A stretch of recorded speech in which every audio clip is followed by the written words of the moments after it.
Uh, I was sometimes, I've been a pastor here for 2.5 years, and sometimes I have that little twinge in the back of my mind. Should I be a pastor? Should I really do that? Is this really what God wants me to do? And I went home, and the first Sunday, I guess we left Friday, and the first Sunday, I was like, Dad, I'm so excited to go to church.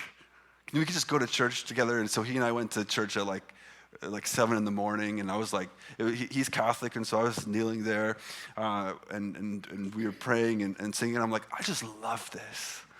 And then the next week it was Sunday, and I'm like, I know it's just after Christmas, but I got to go to church. And so I went to the local church, and the pastor at the particular church was out of town, like I was here, and their technology wasn't working, just like it wasn't here. I'm like, oh, right. And I'm like, I love being with God's people. There's just something about it I can't get enough of. Like, I'm a pastor, and I work on Sunday mornings almost every Sunday of the year, and I couldn't wait to go to church. I'm like, okay, there's a confirmation there, at least at some point.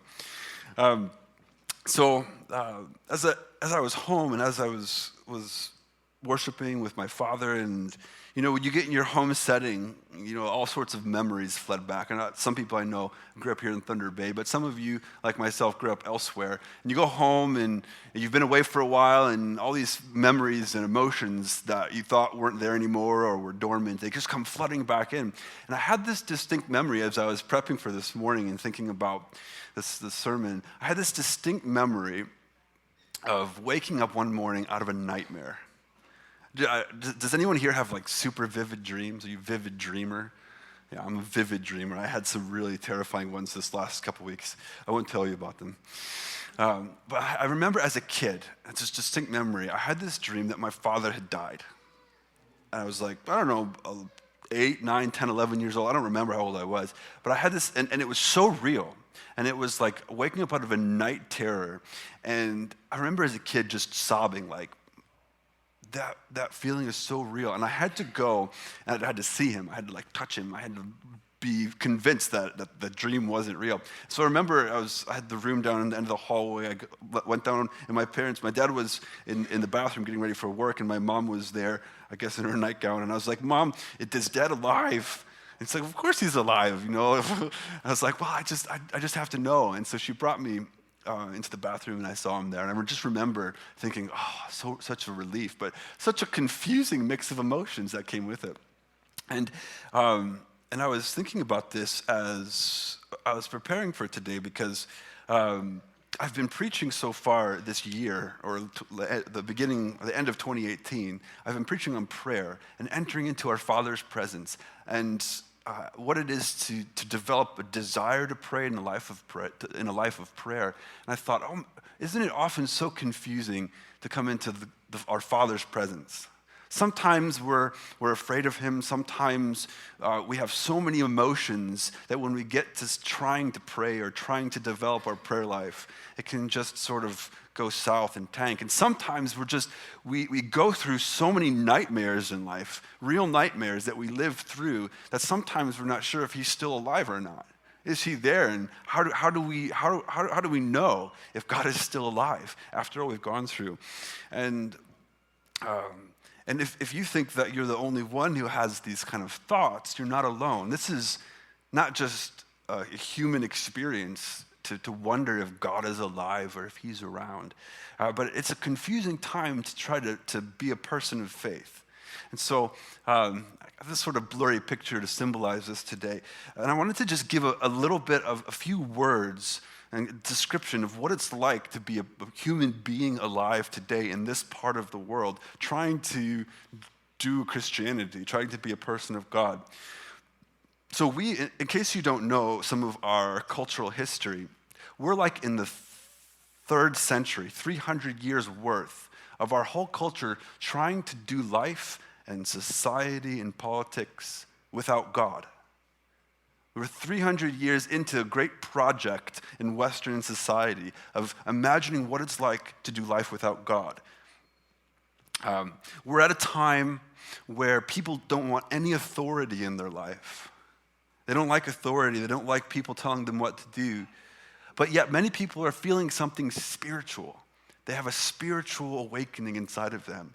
And so because of that, you have a lot of people who say, I'm spiritual, but not religious, because they don't like the authority that comes with it.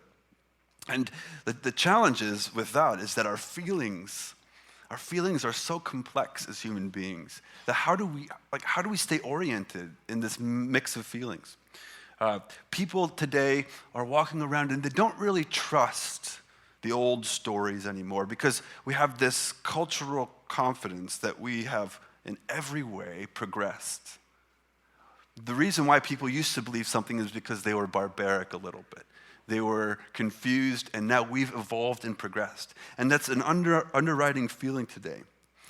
More people today, more than ever, have very sensitive feelings of abuse. Now, let me qualify that. What I'm saying is that we can sense when abuse is happening far more carefully than any time in the past. And yet, which is a good thing, by the way. I'm not saying it's a bad thing. It's a really good thing that that's true. And yet, we still really struggle to see when we're contributing to that. And because of this, people aren't content anymore with simple answers. They don't want you to just tell them how it is. They want to know why we believe what we believe. But yet, in the midst of that, so much black and white thinking exists. Think people are good or evil. There's right ways and wrong ways. And of course there's truth. I'm not saying there's not truth. But life is so much more complex than black and white. And this is pushing us politically just away from one another to the right and the left. And because of this, in Christianity, because of all these dynamics of what people are going through, there's this great exodus happening. People are leaving the church, they're leaving Christianity, they're leaving faith in droves, but trying to find something. They're not just leaving faith behind. They're trying to find something to believe in. And so as a church, as we go through all these dynamics and as we experience these things, I think it's probably because this is a relatively young group of people here. As a church. We're not content just to batten down the hatches. We're not content as a church to just say, all right, let's build our walls up as high as we can and keep everyone out except those who think like us. That's not who we want to be. We want to be a people who are right in the midst of this, exploring the way forward, finding the dead tradition and burning it, and keeping alive the heart of God. And so today, because it's a new year, it's because it's sermon 1 of this year, I'm just going to do a little bit of a vision type of sermon. I'm going to just talk a little bit about who Grassroots is, what our vision is, and why in particular I'm spending a whole year on prayer and developing the life of the prayer. So if you're a visitor today, this is a really good time for you to be here today because you get a little window into the heartbeat of this community.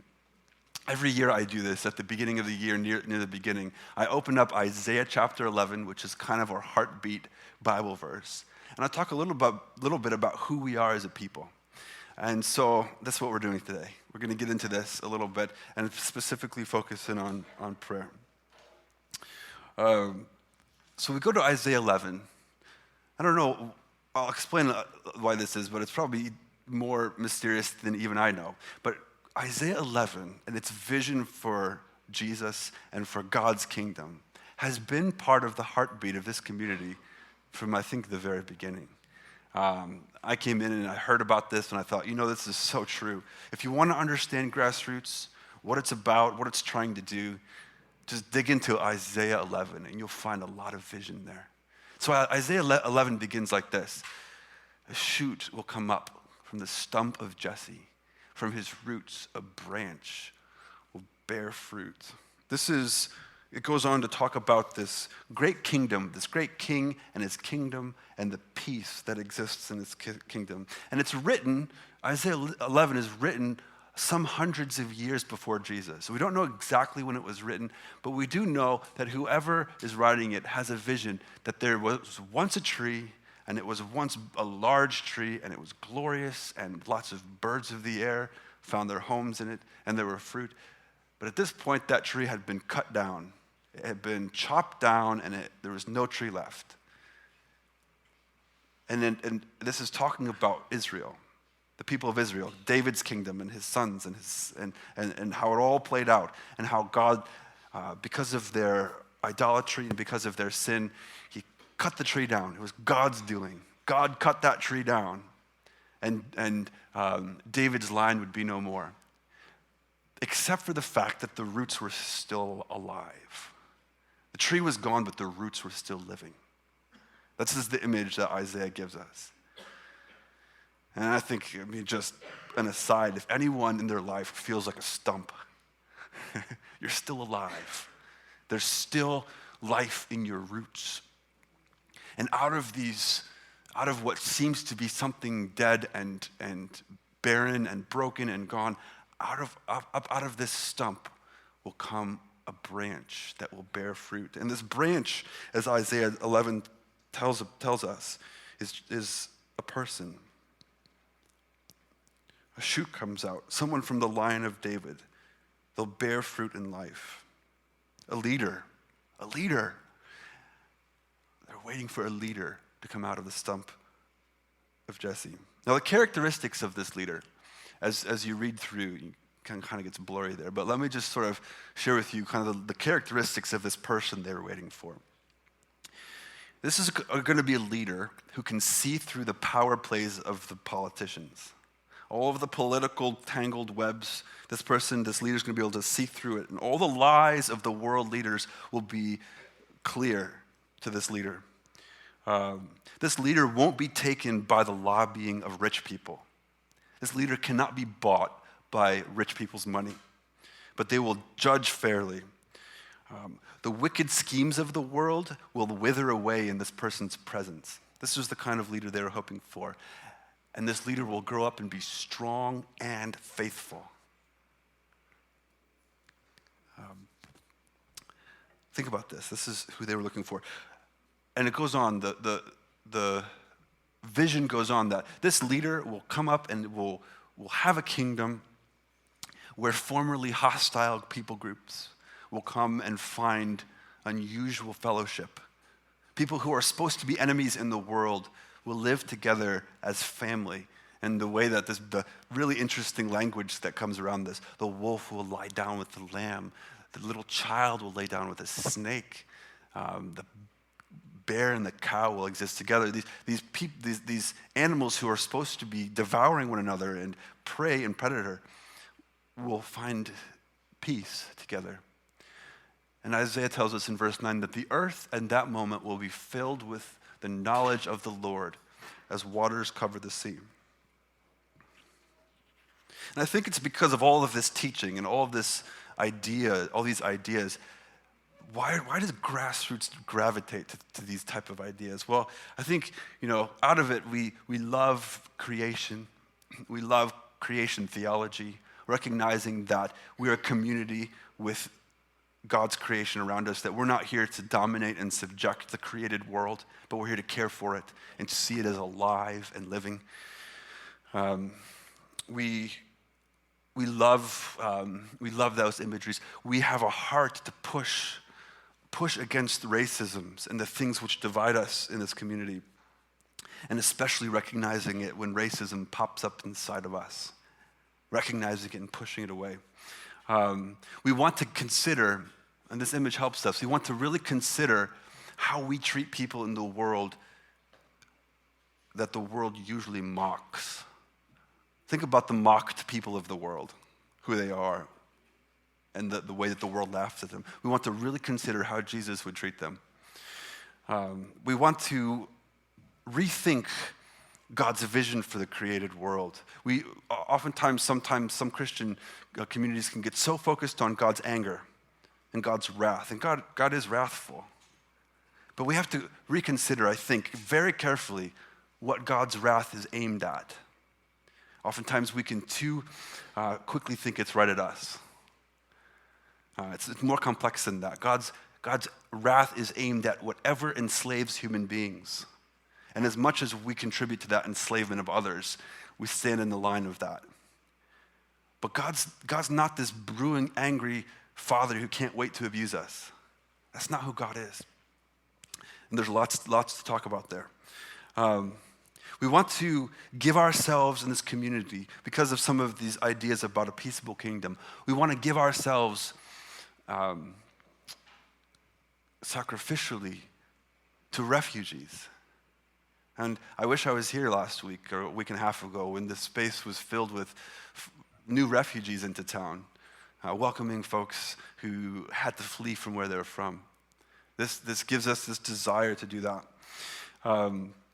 We want to, because of this idea of community and blessed community at Grassroots, we don't want to be pulled by the forces of left and right. We don't want to polarize ourselves into one camp or the other. We want to stand at the edge of that, resisting that and saying life is far more complex than black and white. We're going to stand back and we're going to use our brains and we're going to think for ourselves and not be pulled into these forces, these polarizing forces. And we want to be courageous about our convictions. And again, this is blessed community. We want to be courageous about our convictions, and yet we want to hold those with reverence for people who are other than us, who see things differently. We want to humbly admit our own brokenness and our need for this king, while also naming sin and not being afraid of it. So you see, when we talk about, I had listed those all out here. Sorry, you could have read along with me. Take a picture of that quickly if you want that. These kind of things describe who we are at this church and what we're about. So we're not conservative, we're not liberal, we're not progressive, we're not traditional. We stand resolutely against racism, trying to keep Jesus' rigorous vision of how to live in this world in front of us. We take social evils seriously, and yet we love the scriptures. And we put ourselves under the authority of them. We're fighting for human reverence. We want to share Jesus with the world. And most of all, not most of all, but centrally, we're trying to work out the distortions of Christianity, things which maybe we've held true for too long, which are just tradition, dead tradition, but hold ourselves under the authority of Scripture and point ourselves towards Jesus. Now, if you want me to put that in one or two sentences, I can't yet. I haven't figured that out, how to just crisply say it, just so you can figure that out. But I think that's part of the deal of what we're doing here. We're trying to push into something towards the future, which holds true to the mysteries that are revealed in the past.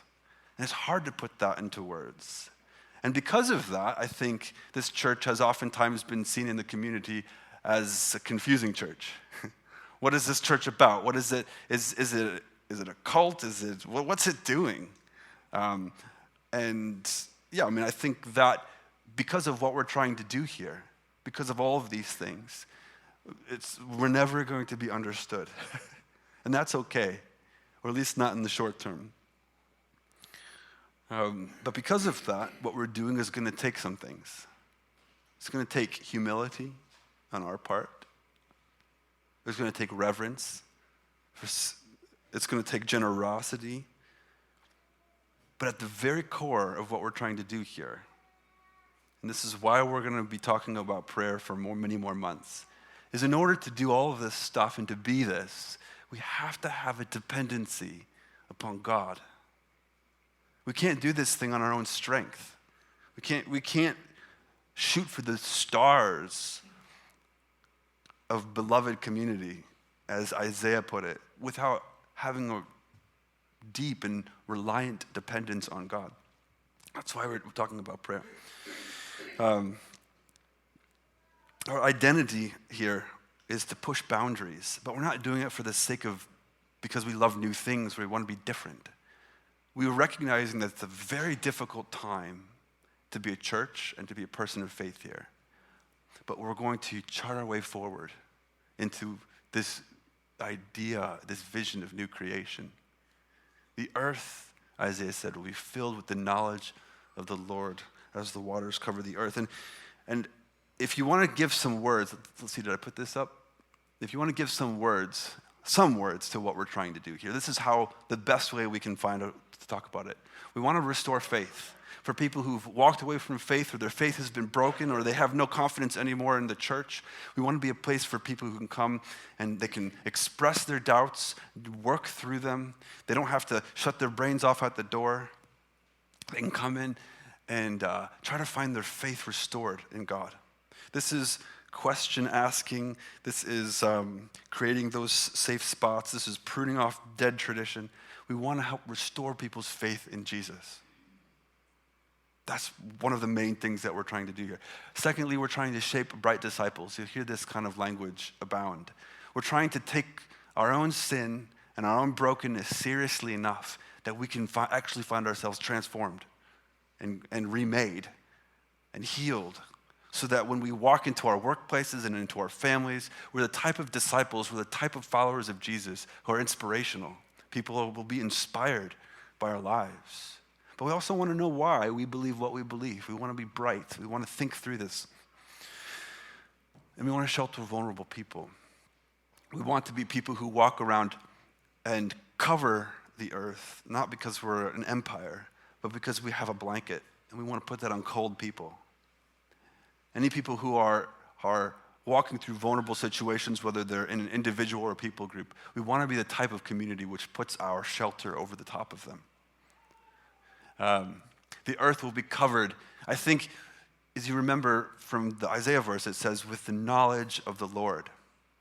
But we can replace that as Christians with a far more descriptive word. If we want to know the God, we want to know Jesus' selfless love. God's very essence and character is selfless love. So let's put it this way. The earth will be covered with the selfless love of Jesus as the waters cover the sea. Here's what we want to do here. We want to cover this earth with the selfless love of Jesus. So, it's not perfect, but as closely as we can imagine it, we want to be people who not just understand and have become discipled in the school of Jesus' selfless love, but we can learn to give that away. And let me tell you, selfless love isn't cheap. Selfless love costs us a lot. So we have to, as a community, figure out what this means. So in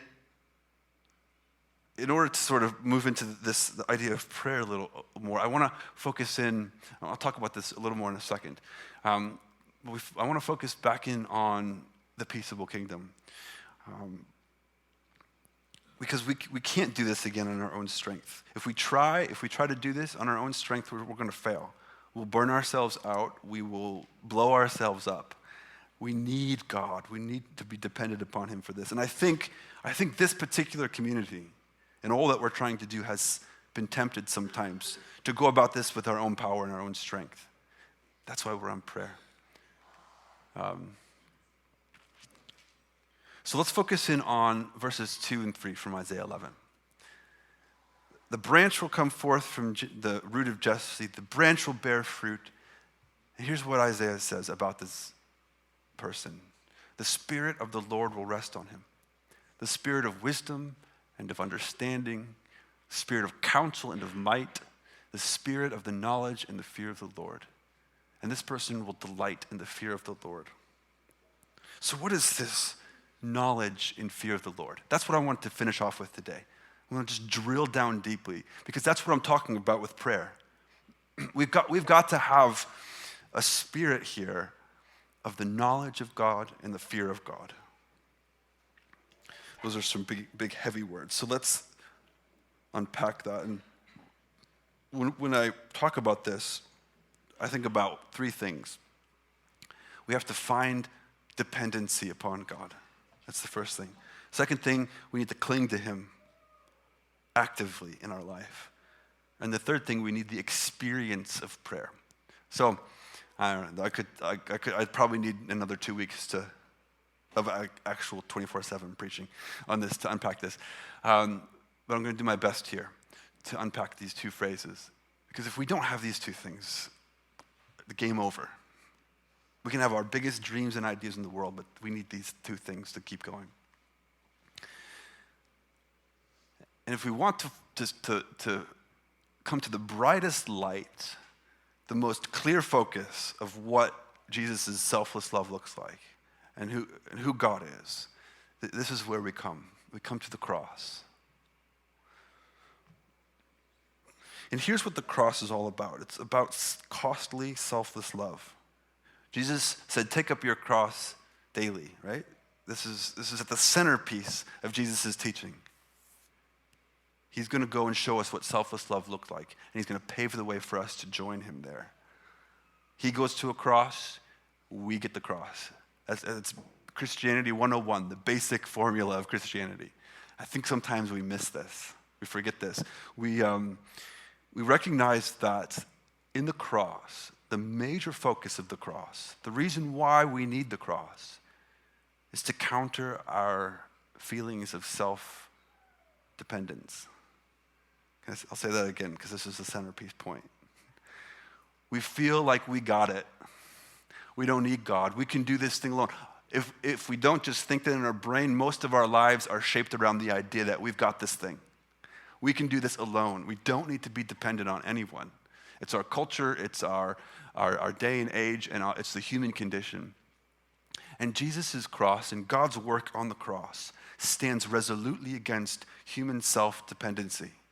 And if you want to understand that, you just put the cross in Jesus' political day and age. The leaders, the Jewish leaders, they thought they had it.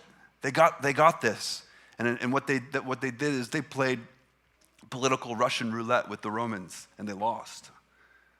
And the law, Jesus was never against law, the law of Israel. He loved the law of Israel. He loved the scriptures. What he was against is people thinking that they had it on their own. They got this. They depended upon themselves. So the cross, if anything, is something which counters our self-dependence, our self-sufficiency, our plans, our projects, the things that we do. How does this work out in our life? We plan our lives so carefully. We know where we're going to live. We know how life is going to work out. We have our roadmaps that we build, our plans to get to our retirement, and we have it all planned out. And at every step of the way, whenever we fall into self-dependency and thinking that we got this, God is there working with a cross, trying to teach us something deeper. God is only a threat to us if our life is built around our ego. That's what the cross is. We have to understand this. We have to understand what God is doing. So what is it to know God?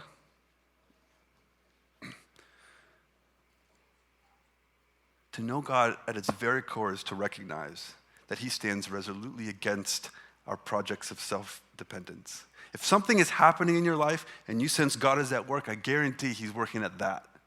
And if you want to join God's work in that way, if you want to join him in what he's doing, that's what we're doing here.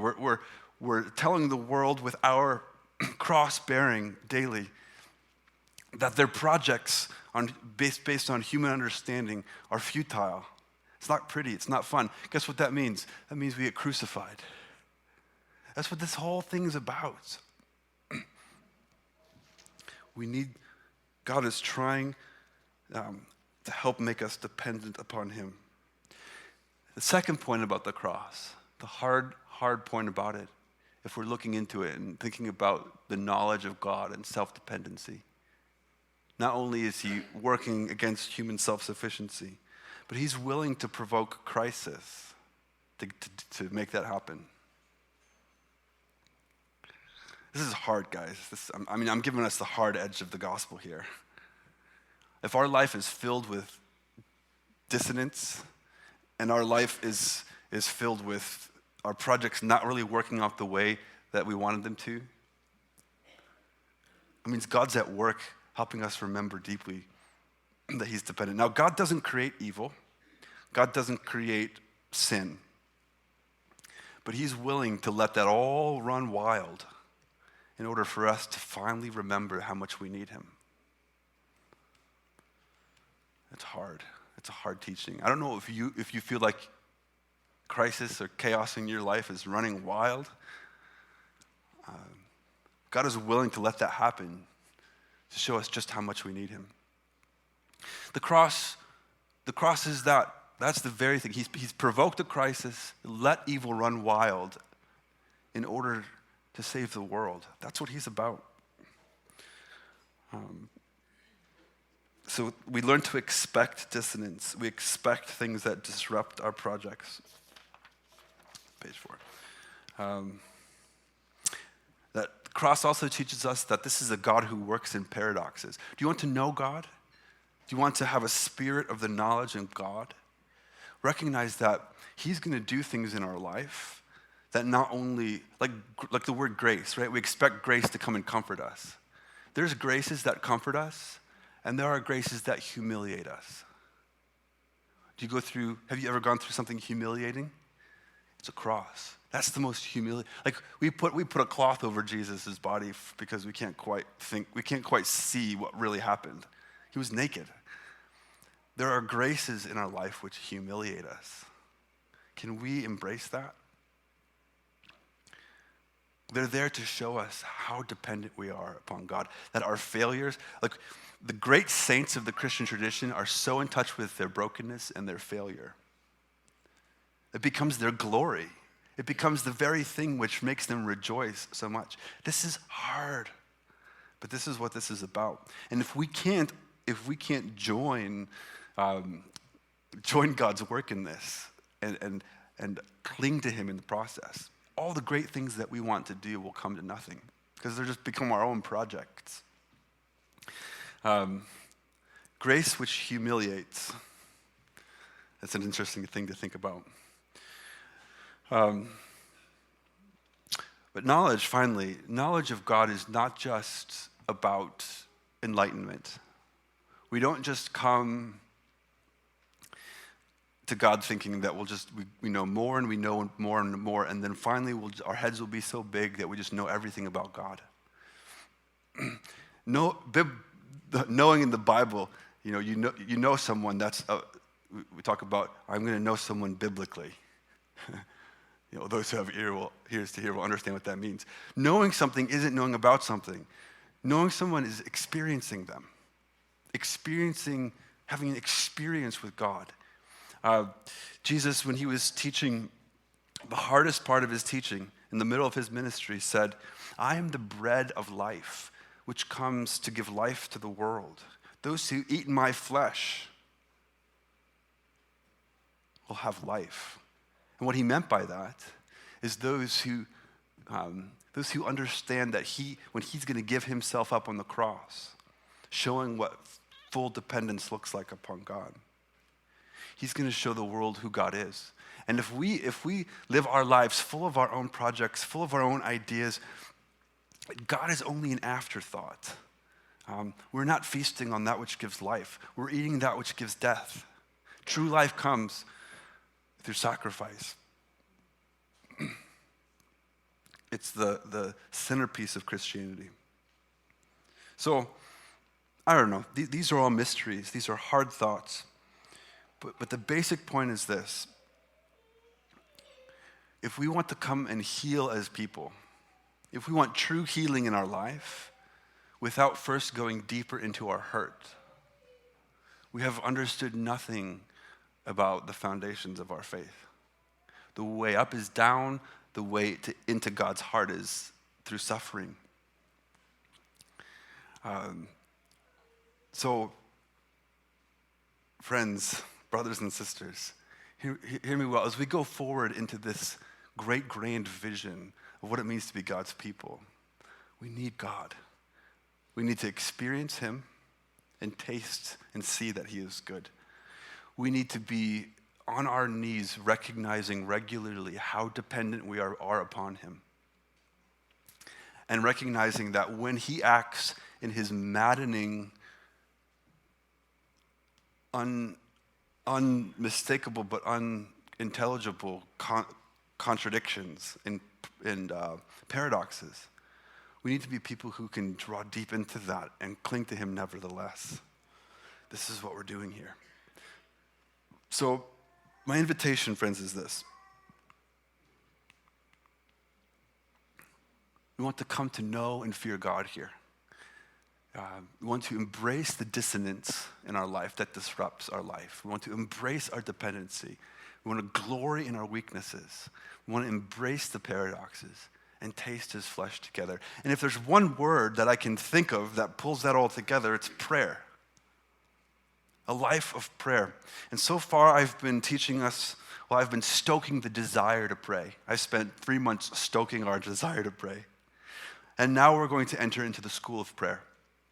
I've got the next 2.5 months all prepped up and wanting to teach you how to pray, how to get on your knees and find dependency upon God and cling to him and move deeper into his life. And I invite everyone here to join into this process, this project.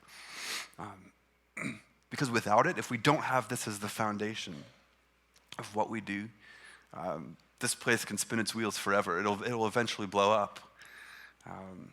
But if we have God's presence with us, and if we learn to cling to him in our weakness, the peaceable kingdom, which seems so unrealistic, will be possible. And here's the truth about the cross. Of course, it's a miracle. The first Christians, they would look to the cross, and they found it to be a miraculous thing. But way more than that, what they were thinking is, this is God's son, and he died. It doesn't make any sense. Is God truly faithful? Will he truly redeem? His promises to be with his people, are they actually true? Can I give my whole life, can I give it all away and be a fool and be embarrassed for God? Can I do that? And will God catch me when I fall? And the resurrection was a resolute yes. God will catch you. He's got you. It may seem like it's all coming apart, but actually he's putting you back together again. That's what the resurrection is about, and that's what the cross teaches us. So as we move forward, I know there's a couple great opportunities to move deeper into prayer. Come on Sunday mornings, hear the message, hear the teaching on prayer and developing further into your prayer life. Home groups, you'll see the slide up there. Home groups, we're going to have another round of entrance into home groups. Home groups pray together. We need each other for that. And on Sunday mornings, especially at 9:30, if you want to come and join in a group of prayer group, it's going to start happening on Sunday mornings every week. It's a great place to come and to keep on growing deeper into this. But as a group of people, that's what we're up to. That's what we're trying to do. We're trying to honor the old stories which teach us deep truths about God, and yet move forward in our faith so that it's relevant and applicable to the struggling people around us. I think I have one more slide. Oh yeah, just a picture. We'll leave that up for a minute. This is our Lord, who through his fervent prayers and tears and groanings and cryings won for us our salvation. That's Hebrews, in the book of Hebrews. So I invite you, friends, to join in. We come every week and we eat his flesh and drink his blood. That's the symbolic way to say that we take in his sacrifice symbolically every week. We remember what he did for us and we join in and say yes once again to the bearing the daily crosses that he gives us. So I invite you, friends, up here today. And of course, I don't know exactly what God has said to you or what he's spoken to you, but I invite you perhaps to think today, has God invited you once again to find dependency on him, to rely on him, recognize our brokenness and our failures and our weaknesses, and to cast ourselves into his loving arms once again? This is a great opportunity to express that to God through an action. Take this piece of bread, dip it into the juice, take his sacrifice inside of us once again. So the table is set, and everyone here is welcome.